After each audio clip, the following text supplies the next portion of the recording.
I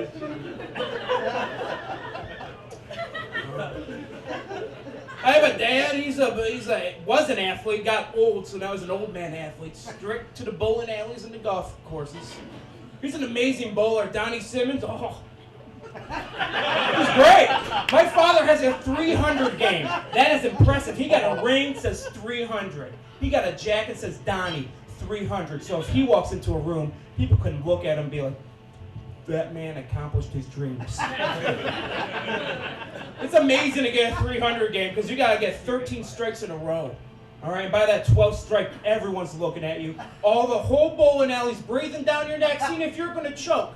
And it's hard to get a strike when you have 100 people surrounding you and everyone's name is Wolf. That's a feat.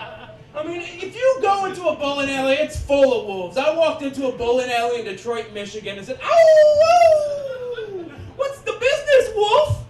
And I felt the breeze of 1,000 ponytails whipping in my direction. I mean, I got knocked off my feet. I last minute grabbed that jukebox, but yo, no, you're not getting me out the doors. And it didn't stop until I pressed E7, which was Bob Seger's Against the Wind. The only song that could calm the storm. And if your name's Wolf, you have a ponytail because that's the one thing you did not lose in your divorce. Alright? I mean, the lady, goddamn Bertha, she took the truck.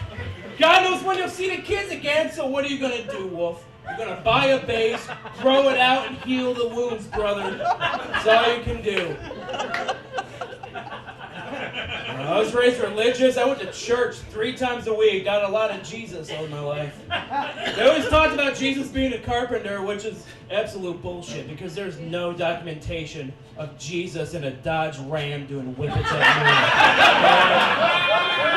noon. Never happened. No one got a ride from Jesus and twisted their ankle on an empty Mountain Dew bottle. Didn't happen. There's no parable of Jesus hopping on a donkey, driving, walking, riding, doing the rambling for a whole weekend just so he could find cheaper cigarettes and sell them to members of his bowling team. Never happened. And he never got caught playing softball while collecting workers' compensation. Right? The man did not know how to use a knee brace. It's not of his time. I've had a lot of jobs in my life, and they only last a little while because that's when my managers realize I don't work hard. I just sweat enough to look like I'm working hard. At first, like, man, this Simmons kid, he's chopping the wood. He's going to be a manager. 6 months later, like, hey, he's been dripping in Dr. Peppers. He's a health risk.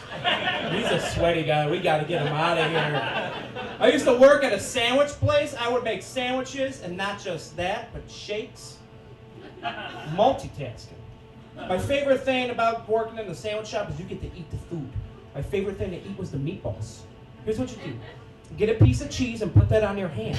Then get the meatball, put it on your hand, and squeeze it. That way the heat from the meatball is going to melt the cheese. Then you get a pickle slice. Throw that melted meatball in the pickle slice with the hot pepper if you're feeling spicy. Swing it around for the torque. Num num num num nums in your tum tum tums. Hot pepper pickle balls free of charge. All right, it's a great deal.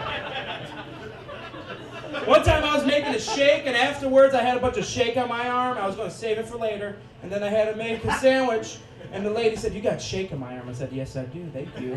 And I licked it off in front of her, and she got weirded out and said, "I don't want you to make my sandwich." And I said, "That does not affect my pay rate. I got no bones about that, baby girl." Then she called for my manager, so I said, "Ooh, girl, you looking at the manager?" That's when this bearded guy walked by who happened to be my manager. And he said, "Ma'am, we'll talk over here." And I figured, oh, this is the end of the line. Choppy waters for the tugboat. Time to eat as many meatballs as I can before I get fired. And I just started hurling meatballs in my mouth. I didn't even taste them. There's no time to chew. I swallowed them like a duck. It was quantity over quality, all right? I need to eat as many meatballs as I can before I get fired from Potbelly Incorporated. Because if you're paying me $8.25 an hour, I'm going to make it my business to cost you $12 an hour. That's called the Simmons tax, and you got to live by it. All right, thank you guys very much.